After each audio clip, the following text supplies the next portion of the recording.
Hisar Lok Sabha seat बड़े बड़े नेताओं के तंबू में आग लगाने का कार्य कर दिया है। हिसार ही नहीं बल्कि हरियाणा की जनता हिसार लोकसभा सीट पर टकटकी बनाए हुए देख रहे हैं। एक तरफ जहां भारतीय जनता पार्टी ने चौटाला फैमिली से रणजीत सिंह चौटाला को उम्मीदवार बनाया है, वहीं इनेलो, जेजेपी और विशेषकर कांग्रेस पार्टी के प्रत्याशियों का ऐलान अभी बाकी है। सभी चाह रहे हैं अगर कि बीजेपी को हराना है तो कांग्रेस को अपना उम्मीदवार सबसे बेस्ट चुनना होगा। इनेलो और जेजेपी को भी पूरी कमर कसनी होगी।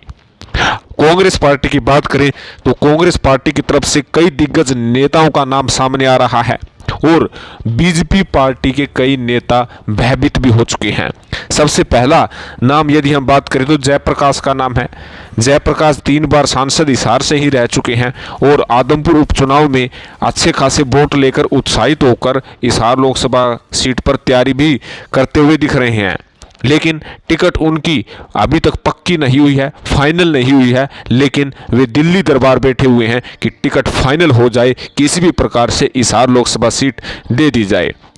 हालांकि बृजेंद्र सिंह का नाम फाइनलिस्ट में शामिल है। बताया जा रहा है कि बृजेंद्र सिंह ने साफ तौर पर हिसार लोकसभा सीट पर अपना दावा ठोका था, क्योंकि 8% बीजेपी की तरफ से वहीं टिकट से चुनाव लड़े थे और सांसद बने थे। लेकिन तीसरा सबसे बड़ा नाम है जिससे बीजेपी के नेताओं में ही एक भय का माहौल ला दिया है, वो नाम है चंद्रमोहन का। जैसे ही कुलदीप बिश्नोई को भारतीय जनता पार्टी से टिकट नहीं मिली तो उसके तुरंत बाद चंद्रमोहन का नाम कूदने लगा।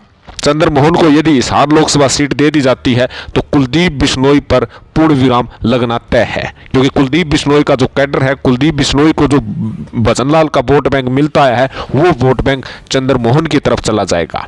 हालांकि चंद्रमोहन ने हिसार में ज्यादा कोई रुचि अभी तक कभी नहीं दिखाई है, लेकिन अगर टिकट मिलती है तो भजनलाल व कुलदीप बिश्नोई का जो वोट बैंक होता था वो चंद्रमोहन को चला जाएगा, कांग्रेस को चला जाएगा और कुलदीप बिश्नोई हाशिए की स्थिति में भी आ सकते हैं।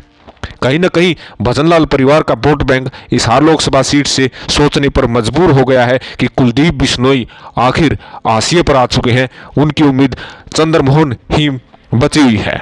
चंद्रमोहन की बात करें तो आदमपुर, नलवा, बरवाला और आसी लोकसभा सीट पर अपने अच्छी प्रकार से वोट बैंक साधने में कामयाबी हासिल कर सकते हैं और विशेषकर गैर जाट वोट बैंक चंद्रमोहन बिश्नोई जो है टिकट मिलने पर अपनी तरफ मोड़ने में कोई कसर नहीं छोड़ने वाले हैं।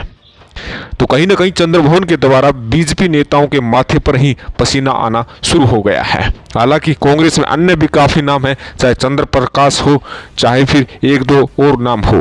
अब कहीं ना कहीं हिसार की राजनीति में नया खेला शुरू हुआ है। हालांकि जेजेपी पार्टी की तरफ से नैना चौटाला और इनेलो पार्टी की तरफ से सुनैना चौटाला के मैदान में कूदने की उम्मीद है। दोनों नेत्री बड़ी ही चौटाला फैमिली से ताल्लुक रखते हैं और अपना अच्छा खासा प्रभाव रखते हैं। दोनों ही जो नेत्री है वो हिसार लोकसभा सीट से अपना पुराना घर समझ रखते हैं, उनके माता पिता का घर हिसार लोकसभा सीट में ही पड़ता है।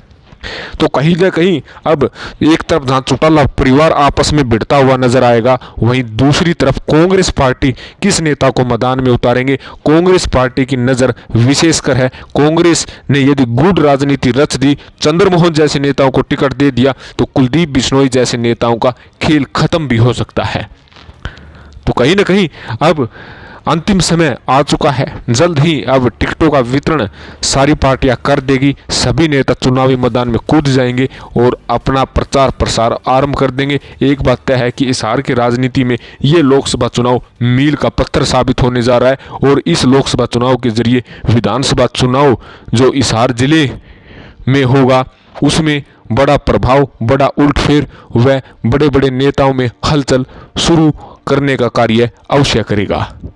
तो आपका इस विषय में क्या कहना है, कमेंट करके जरूर बताइएगा। चैनल को जरूर सब्सक्राइब कीजिएगा। धन्यवाद।